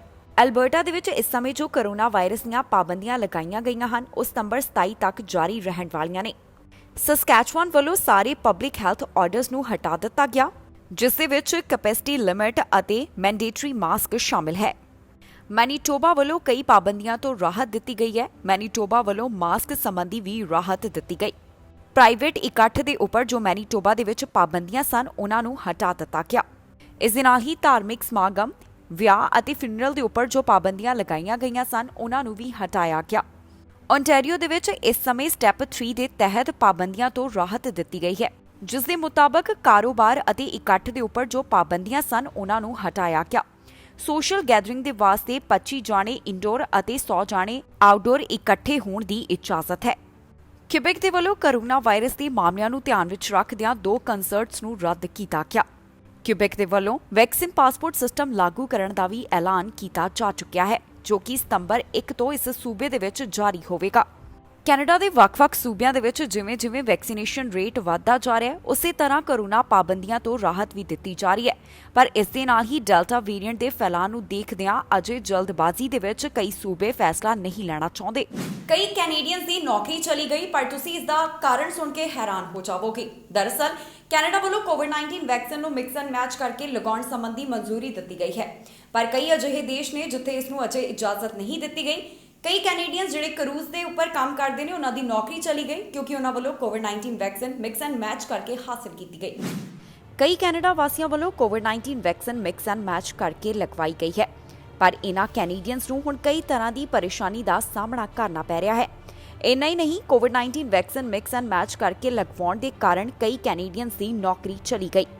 ਕੈਨੇਡਾ ਵਾਸੀ ਅਮਰੀਕਾ ਦੇ ਵਿੱਚ ਬਿਨਾਂ ਵੈਕਸੀਨੇਸ਼ਨ ਦਾ ਸਬੂਤ ਦਿਖਾਏ ਦਾਖਲ ਹੋ ਸਕਦੇ ਨੇ, ਪਰ ਕੁਝ ਕਰੂਜ਼ ਲਾਈਨਸ ਅਜਿਹੀਆਂ ਹਨ ਜਿੱਥੇ ਵੈਕਸੀਨੇਸ਼ਨ ਦੇ ਨਾਲ ਸੰਬੰਧਿਤ ਪ੍ਰੂਫ ਦਿਖਾਉਣਾ ਪੈਂਦਾ ਹੈ। ਇਸ ਦੇ ਨਤੀਜੇ ਦੇ ਤੌਰ ਦੇ ਉੱਪਰ ਜਿਹੜੇ ਕੈਨੇਡੀਅਨ ਕਰੂਜ਼ ਸ਼ਿਪ ਵਰਕਰਸ ਹਨ, ਜਿਨ੍ਹਾਂ ਨੇ ਕੋਵਿਡ-19 ਵੈਕਸੀਨ ਮਿਕਸ ਐਂਡ ਮੈਚ ਕਰਕੇ ਲਗਵਾਇਆ, ਉਹਨਾਂ ਦੀ ਇਸ ਕਾਰਨ ਨੌਕਰੀ ਚਲੀ ਗਈ। ਹੁਣ ਜਿਹੜੇ ਕੈਨੇਡੀਅਨਸ ਵੱਲੋਂ ਅਜਿਹਾ ਕੀਤਾ ਗਿਆ ਤੇ ਉਹਨਾਂ ਦੀ ਨੌਕਰੀ ਚਲੀ ਗਈ, ਉਹਨਾਂ ਵੱਲੋਂ ਆਪਣਾ ਦਰਦ ਬਿਆਨ ਕੀਤਾ ਜਾ ਰਿਹਾ ਹੈ। ਜ਼ਿਕਰਯੋਗ ਹੈ ਕਿ ਕੈਨੇਡਾ ਵੱਲੋਂ ਕੋਵਿਡ-19 ਵੈਕਸੀਨ ਮਿਕਸ ਐਂਡ ਮੈਚ ਕਰਕੇ ਲਗਵਾਉਣ ਨੂੰ ਮਾਨਤਾ ਦਿੱਤੀ ਗਈ, ਪਰ ਕੈਨੇਡਾ ਦੇ ਇਲਾਵਾ ਕਈ ਅਜਿਹੇ ਦੇਸ਼ ਹਨ ਜਿਸ ਦੇ ਵਿੱਚ ਅਮਰੀਕਾ ਵੀ ਸ਼ਾਮਿਲ ਹੈ, ਜਿੱਥੇ ਕੋਵਿਡ-19 ਵੈਕਸੀਨ ਮਿਕਸ ਐਂਡ ਮੈਚ ਕਰਕੇ ਲਗਵਾਉਣ ਨੂੰ ਮਨਜ਼ੂਰੀ ਨਹੀਂ ਦਿੱਤੀ ਗਈ। ਇਸ ਦੇ ਕਾਰਨ ਕਈ ਕੈਨੇਡਾ ਵਾਸੀਆਂ ਨੂੰ ਪਰੇਸ਼ਾਨੀ ਦਾ ਸਾਹਮਣਾ ਕਰਨਾ ਪੈ ਰਿਹਾ ਹੈ। ਪਹਿਲਾਂ ਵੀ ਇਸ ਤਰ੍ਹਾਂ ਦੀਆਂ ਖਬਰਾਂ ਸਾਹਮਣੇ ਆਈਆਂ ਸਨ ਕਿ ਜਿਹੜੇ ਯਾਤਰੀ ਕਰੂਜ਼ ਦੇ ਰਾਹੀਂ ਯਾਤਰਾ ਕਰਨਾ ਚਾਹੁੰਦੇ ਨੇ ਉਹਨਾਂ ਨੂੰ ਇਸ ਕਰਕੇ ਆਪਣੀ ਯਾਤਰਾ ਨੂੰ ਰੱਦ ਕਰਨਾ ਪਿਆ ਕਿਉਂਕਿ ਉਹਨਾਂ ਵੱਲੋਂ ਕੋਵਿਡ-19 ਵੈਕਸੀਨ ਮਿਕਸ ਐਂਡ ਮੈਚ ਕਰਕੇ ਲਗਵਾਇਆ ਗਿਆ ਸੀ। ਤੇ ਹੁਣ ਕਰੂਜ਼ ਦੇ ਵਿੱਚ ਕੰਮ ਕਰਨ ਵਾਲੇ ਵਰਕਰਸ ਨੇ ਵੀ ਆਪਣੀ ਕਹਾਣੀ ਬਿਆਨ ਕੀਤੀ ਹੈ ਕਿ ਕਿਸ ਤਰ੍ਹਾਂ ਕੋਵਿਡ-19 ਵੈਕਸੀਨ ਮਿਕਸ ਐਂਡ ਮੈਚ ਕਰਕੇ ਲਗਵਾਉਣ ਤੋਂ ਬਾਅਦ ਉਹਨਾਂ ਦੀ ਨੌਕਰੀ ਚਲੀ ਗਈ। ਹਾਈਵੇ 401 ਦੇ ਉੱਪਰ ਇੱਕ ਸੜਕ ਹਾਦਸਾ ਵਾਪਰਿਆ ਜਿਸ ਦੇ ਵਿੱਚ ਇੱਕ ਮੋਟਰਸਾਈਕਲਿਸਟ ਦੀ ਮੌਤ ਹੋ ਗਈ। ਪੁਲਿਸ ਵੱਲੋਂ ਇਸ ਮਾਮਲੇ ਦੀ ਜਾਣਕਾਰੀ ਸਾਂਝੀ ਕੀਤੀ ਗਈ ਹੈ ਜਿੱਥੇ ਉਹਨਾਂ ਨੇ ਦੱਸਿਆ ਕਿ ਇਸ ਮੋਟਰਸਾਈਕਲਿਸਟ ਦੀ ਮੌਕੇ ਦੇ ਉੱਪਰ ਮੌਤ ਹੋ ਗਈ। ਫਿਲਹਾਲ ਉਹਨਾਂ ਵੱਲੋਂ ਇਸ ਮਾਮਲੇ ਦੀ ਪੜਤਾਲ ਕੀਤੀ ਜਾ ਰਹੀ ਹੈ। ਡੌਨ ਵੈਲੀ ਪਾਰਕਵੇ ਦੇ ਵਿੱਚ ਜੋ ਹਾਦਸਾ ਵਾਪਰਿਆ ਉਸ ਦੇ ਕਾਰਨ ਇੱਕ ਮੋਟਰਸਾਈਕਲਿਸਟ ਦੀ ਮੌਤ ਹੋ ਗਈ। ਐਮਰਜੈਂਸੀ ਕਰੂਜ਼ ਵੱਲੋਂ ਇਸ ਮਾਮਲੇ ਸੰਬੰਧੀ ਜਾਣਕਾਰੀ ਸਾਂਝੀ ਕੀਤੀ ਗਈ ਹੈ। ਉਹਨਾਂ ਦਾ ਕਹਿਣਾ ਹੈ ਕਿ ਇਹ ਹਾਦਸਾ 2 ਵਜੇ ਦੇ ਕਰੀਬ ਵਾਪਰਿਆ ਜਿੱਥੇ ਹਾਈਵੇ 401 ਦੇ ਨੇੜੇ ਡੌਨ ਵੈਲੀ ਪਾਰਕਵੇ ਦੇ ਉੱਪਰ ਇੱਕ ਸਿੰਗਲ ਵਹੀਕਲ ਕੋਲੀਜਨ ਹੋਇਆ। ਓਨਟਾਰੀਓ ਪੁਲਿਸ ਵੱਲੋਂ ਜੋ ਇਸ ਹਾਦਸੇ ਸੰਬੰਧੀ ਜਾਣਕਾਰੀ ਸਾਂਝੀ ਕੀਤੀ ਗਈ ਹੈ ਉਸ ਦੇ ਵਿੱਚ ਉਹਨਾਂ ਦੱਸਿਆ ਕਿ ਮੋਟਰਸਾਈਕਲ ਦਾ ਸੰਤੁਲਨ ਵਿਗੜਨ ਤੋਂ ਬਾਅਦ ਇਹ ਹਾਦਸਾ ਵਾਪਰਿਆ ਹੈ। ਪੁਲਿਸ ਦੇ ਮੁਤਾਬਕ ਇਸ ਮੋਟਰਸਾਈਕਲਿਸਟ ਦੀ ਮੌਕੇ ਦੇ ਉੱਪਰ ਹੀ ਮੌਤ ਹੋ ਗਈ। ਇਸ ਬਾਰੇ ਵਿਟਨੈਸ ਵੱਲੋਂ ਜੋ ਜਾਣਕਾਰੀ ਦਿੱਤੀ ਗਈ ਉਸ ਦੇ ਮੁਤਾਬਕ ਮੋਟਰਸਾਈਕਲ ਬਹੁਤ ਤੇਜ਼ ਸਪੀਡ ਦੇ ਨਾਲ ਜਾ ਰਿਹਾ ਸੀ ਅਤੇ ਉਸ ਦਾ ਕੰਟਰੋਲ ਖੋ ਗਿਆ ਅਤੇ ਇਹ ਮੋਟਰਸਾਈਕਲ ਇੱਕ ਵਾਹਨ ਦੇ ਨਾਲ ਜਾ ਕੇ ਟਕਰਾਇਆ। ਪੁਲਿਸ ਵੱਲੋਂ ਇਸ ਮਾਮਲੇ ਦੀ ਪੜਤਾਲ ਕੀਤੀ ਜਾ ਰਹੀ ਹੈ ਜਿਸ ਦੇ ਕਾਰਨ ਇਸ ਰਸਤੇ ਨੂੰ ਕੁਝ ਸਮੇਂ ਦੇ ਵਾਸਤੇ ਬੰਦ ਰੱਖਿਆ ਗਿਆ। ਜਿਸ ਦੀ ਜਾਣਕਾਰੀ ਪੁਲਿਸ ਵੱਲੋਂ ਸਾਂਝੀ ਕੀਤੀ ਗਈ। ਉਹਨਾਂ ਦਾ ਕਹਿਣਾ ਸੀ ਕਿ ਇੱਥੇ ਇਨਵੈਸਟੀਗੇਸ਼ਨ ਚੱਲ ਰਹੀ ਹੈ ਜਿਸ ਕਾਰਨ ਇਸ ਰਸਤੇ ਆਉਣ ਵਾਲੇ ਲੋਕ ਇੱਥੇ ਆਉਣ ਤੋਂ ਪਰਹੇਜ਼ ਕਰਨ। ਫਿਲਹਾਲ ਪੁਲਿਸ ਵੱਲੋਂ ਇਸ ਮਾਮਲੇ ਦੀ ਪੜਤਾਲ ਕੀਤੀ ਜਾ ਰਹੀ ਹੈ। ਇਸ ਘਟਨਾ ਦੇ ਵਿੱਚ ਜਿਸ ਮੋਟਰਸਾਈਕਲਿਸਟ ਦੀ ਜਾਨ ਗਈ ਹੈ ਉਸ ਦੀ ਅਜੇ ਪਹਿਚਾਣ ਪੁਲਿਸ ਵੱਲੋਂ ਸਾਂਝੀ ਨਹੀਂ ਕੀਤੀ ਗਈ। ਇਸ ਖਬਰ ਦੇ ਵਿੱਚ ਜਾਣਕਾਰੀ ਤੁਹਾਡੇ ਨਾਲ ਸਾਂਝੀ ਕਰਾਂਗੇ ਕਿ ਕੈਨੇਡਾ ਦੇ ਕਿਸ ਹਿੱਸੇ ਤੋਂ ਕਿੰਨੇ ਕੋਰੋਨਾ ਵਾਇਰਸ ਦੇ ਮਾਮਲੇ ਸਾਹਮਣੇ ਆਏ। ਕੈਨੇਡਾ ਦੇ ਵਿੱਚ ਕੋਰੋਨਾ ਵਾਇਰਸ ਦੇ ਕੀ ਹਾਲਾਤ ਨੇ ਸਾਰੀ ਜਾਣਕਾਰੀ ਦੇਵਾਂਗੇ ਇਸ ਖਬਰ ਦੇ ਵਿੱਚ। ਓਨਟਾਰੀਓ ਤੋਂ 24 ਘੰਟਿਆਂ ਦੌਰਾਨ 650 ਕੋਰੋਨਾ ਵਾਇਰਸ ਦੇ ਮਾਮਲੇ ਸਾਹਮਣੇ ਆਏ ਹਨ। ਓਨਟਾਰੀਓ ਵਿੱਚ ਹੁਣ ਤੱਕ 5,58,101 ਕੁੱਲ ਕੋਰੋਨਾ ਦੇ ਮਾਮਲੇ ਸਾਹਮਣੇ ਆ ਚੁੱਕੇ ਨੇ। ਟੋਰਾਂਟੋ ਤੋਂ 136, ਪੀਲ ਰੀਜਨ ਤੋਂ 113, ਯਾਰਕ ਰੀਜਨ ਤੋਂ 63, ਵਿੰਡਸਰ ਐਸੈਕਸ ਤੋਂ 58 ਅਤੇ ਹੈਮਿਲਟਨ ਤੋਂ 55 ਮਾਮਲਿਆਂ ਦੀ ਪੁਸ਼ਟੀ ਹੋਈ ਹੈ। ਸੂਬੇ ਦੇ ਵਿੱਚ 24 ਘੰਟਿਆਂ ਦੌਰਾਨ 2 ਜਾਨਾਂ ਇਸ ਵਾਇਰਸ ਦੇ ਕਾਰਨ ਗਈਆਂ ਜਿਸ ਤੋਂ ਬਾਅਦ ਹੁਣ ਤੱਕ ਦਾ ਮੌਤਾਂ ਦਾ ਅੰਕੜਾ 9,450 ਦੇ ਉੱਪਰ ਪਹੁੰਚ ਗਿਆ। ਓਨਟਾਰੀਓ ਦੇ ਵਿੱਚ ਐਕਟਿਵ ਕੋਰੋਨਾ ਵਾਇਰਸ ਮਾਮਲਿਆਂ ਦੀ ਗਿਣਤੀ 4,447 ਦੇ ਕਰੀਬ ਹੈ ਜਦਕਿ ਓਨਟਾਰੀਓ ਦੇ ਵਿੱਚ 5,44,204 ਰਿਕਵਰਡ ਮਾਮਲਿਆਂ ਦਾ ਅੰਕੜਾ ਹੈ। ਪ੍ਰੋਵਿੰਸ ਦੇ ਵਿੱਚ 82% ਦੀ ਆਬਾਦੀ ਨੂੰ ਕੋਵਿਡ-19 ਵੈਕਸੀਨ ਦੀ 1 ਡੋਜ਼ ਅਤੇ 74.4% ਦੀ ਆਬਾਦੀ ਨੂੰ ਕੋਵਿਡ-19 ਵੈਕਸੀਨ ਦੀ 2 ਡੋਜ਼ ਲੱਗ ਚੁੱਕੀ ਹੈ। ਕਿਬਿਕ ਤੋਂ 24 ਘੰਟਿਆਂ ਦੌਰਾਨ 527 ਕੋਰੋਨਾ ਦੇ ਮਾਮਲੇ ਸਾਹਮਣੇ ਆਏ ਅਤੇ ਇਹਨਾਂ 24 ਘੰਟਿਆਂ ਦੌਰਾਨ 2 ਜਾਨਾਂ ਇਸ ਵਾਇਰਸ ਦੇ ਕਾਰਨ ਗਈਆਂ ਨੇ। ਹੁਣ ਤੱਕ ਇਸ ਸੂਬੇ ਦੇ ਵਿੱਚ 3,83,718 ਦੇ ਕਰੀਬ ਕੁੱਲ ਕੋਰੋਨਾ ਦੇ ਮਾਮਲੇ ਸਾਹਮਣੇ ਆ ਚੁੱਕੇ ਨੇ। 11,279 ਜਾਨਾਂ ਇਸ ਵਾਇਰਸ ਦੇ ਕਾਰਨ ਜਾ ਚੁੱਕੀਆਂ ਹਨ। ਹਸਪਤਾਲ ਦੇ ਵਿੱਚ ਮਰੀਜ਼ਾਂ ਦੀ ਗਿਣਤੀ 87 ਹੈ ਜਿਨ੍ਹਾਂ ਵਿੱਚੋਂ 30 ਮਰੀਜ਼ ਇੰਟੈਂਸਿਵ ਕੇਅਰ ਅਧੀਨ ਹਨ। ਕਿਬਿਕ ਦੇ ਵਿੱਚ 85% ਦੀ ਆਬਾਦੀ ਨੂੰ ਕੋਵਿਡ-19 ਵੈਕਸੀਨ ਦੀ 1 ਡੋਜ਼ ਅਤੇ 75% ਦੀ ਆਬਾਦੀ ਨੂੰ ਕੋਵਿਡ-19 ਵੈਕਸੀਨ ਦੀ 2 ਡੋਜ਼ ਲੱਗ ਚੁੱਕੀ ਹੈ। ਮੈਨੀਟੋਬਾ ਤੋਂ 24 ਘੰਟਿਆਂ ਦੌਰਾਨ 44 ਕੋਰੋਨਾ ਵਾਇਰਸ ਦੇ ਮਾਮਲੇ ਸਾਹਮਣੇ ਆਏ। ਇਸ ਦੇ ਨਾਲ ਹੀ ਮੈਨੀਟੋਬਾ ਵੱਲੋਂ ਸੈਕੰਡ ਡੋਜ਼ ਵੈਕਸੀਨੇਸ਼ਨ ਦੇ ਨਾਲ ਸੰਬੰਧਿਤ ਰਿਕਾਰਡ ਕਾਇਮ ਕੀਤਾ ਗਿਆ ਹੈ। ਜਾਣਕਾਰੀ ਦੇ ਮੁਤਾਬਕ ਮੈਨੀਟੋਬਾ ਦੇ ਵਿੱਚ 75% ਦੀ ਆਬਾਦੀ ਨੂੰ ਕੋਵਿਡ-19 ਵੈਕਸੀਨ ਦੇ 2 ਡੋਜ਼ ਲੱਗ ਚੁੱਕੇ ਹਨ ਅਤੇ ਇਸ ਸੂਬੇ ਦੇ ਵਿੱਚ 81.2% ਦੀ ਆਬਾਦੀ ਨੇ ਕੋਵਿਡ-19 ਵੈਕਸੀਨ ਦੇ 1 ਡੋਜ਼ ਹਾਸਲ ਕੀਤੇ। ਕੈਨੇਡਾ ਦੇ ਵਿੱਚ ਹੁਣ ਤੱਕ 14.6 ਮਿਲੀਅਨ ਦੇ ਕਰੀਬ ਕੁੱਲ ਕੋਰੋਨਾ ਦੇ ਮਾਮਲੇ ਸਾਹਮਣੇ ਆ ਚੁੱਕੇ ਨੇ। 26,787 ਜਾਨਾਂ ਇਸ ਵਾਇਰਸ ਦੇ ਕਾਰਨ ਜਾ ਚੁੱਕੀਆਂ ਨੇ। ਇਸ ਦੇ ਨਾਲ ਹੀ ਕੈਨੇਡਾ ਦੇ ਵਿੱਚ 14.2 ਮਿਲੀਅਨ ਦੇ ਕਰੀਬ ਰਿਕਵਰਡ ਮਾਮਲਿਆਂ। ਇਸ ਦੇ ਨਾਲ ਹੀ ਜਾਂਦੇ ਇੱਕ ਵਾਰ ਫਿਰ ਤੋਂ ਨਜ਼ਰ ਮਾਰਦੇ ਹਾਂ ਅੱਜ ਦੀਆਂ ਚੋਣਵੀਆਂ ਖਬਰਾਂ ਦੇ ਉੱਪਰ। ਅਮਰੀਕਾ ਨੇ ਨਹੀਂ ਦਿੱਤੀ ਕੈਨੇਡਾ ਵਾਸੀਆਂ ਨੂੰ ਰਾਹਤ, ਬਾਰਡਰ ਇੱਕ ਹੋਰ ਮਹੀਨਾ ਰਹੇਗਾ ਬੰਦ। ਬ੍ਰਿਟਿਸ਼ ਕੋਲੰਬੀਆ ਵਾਸੀਆਂ ਦੇ ਲਈ ਚੇਤਾਵਨੀ ਜਾਰੀ, ਰੋਜ਼ਾਨਾ ਸਾਹਮਣੇ ਆ ਸਕਦੇ ਨੇ 12,000 ਮਾਮਲੇ। ਟਰੂਡੋ ਦਾ ਦੇਸ਼ ਵਾਸੀਆਂ ਦੇ ਨਾਲ ਨਵਾਂ ਵਾਅਦਾ, 10 ਦਿਨਾਂ ਦੀ ਪੇਡ ਲੀਵ ਦਾ ਕੀਤਾ ਐਲਾਨ। ਜਗਮੀਤ ਸਿੰਘ ਨੇ ਸੁਣਿਆ ਕੈਨੇਡਾ ਵਾਸੀਆਂ ਦਾ ਦਰਦ, ਕੰਜ਼ਰਵੇਟਿਵ ਪਾਰਟੀ ਨੇ ਕੀਤਾ ਨੌਕਰੀਆਂ ਦੇਣ ਦਾ ਵਾਅਦਾ। ਜਗਮੀਤ ਸਿੰਘ ਅਤੇ ਉਹਨਾਂ ਦੀ ਪਤਨੀ ਹੋਏ ਭਾਵੁਕ, ਕਾਊਸਸ ਦੇ ਵਿੱਚ ਦਿੱਤੀ ਸ਼ਰਧਾਂਜਲੀ। ਪ੍ਰਧਾਨ ਮੰਤਰੀ ਟਰੂਡੋ ਬਣੇ ਪਹਿਲੀ ਪਸੰਦ, ਜਗਮੀਤ ਸਿੰਘ ਬਾਰੇ ਵੀ ਪੋਲ ਦੇ ਵਿੱਚ ਜਾਣਕਾਰੀ। ਖਬਰਾਂ ਦੇ ਇਸ ਬੁਲੇਟਿਨ ਦੇ ਵਿੱਚ ਇੰਨਾ ਹੀ। ਨਵੀਆਂ ਤੇ ਤਾਜ਼ੀਆਂ ਖਬਰਾਂ ਲੈ ਕੇ ਫਿਰ ਤੋਂ ਹਾਜ਼ਰ ਹੋਵਾਂਗੇ। ਫਿਲਹਾਲ ਮੈਨੂੰ ਇੰਦਰਪ੍ਰੀਤ ਕੌਰ ਪੰਨੂ ਨੂੰ ਦਿਓ ਇਜਾਜ਼ਤ ਤੇ ਤੁਸੀਂ ਵੇਖਦੇ ਰਹੋ ਟੀਵੀ ਪੰਜਾਬ।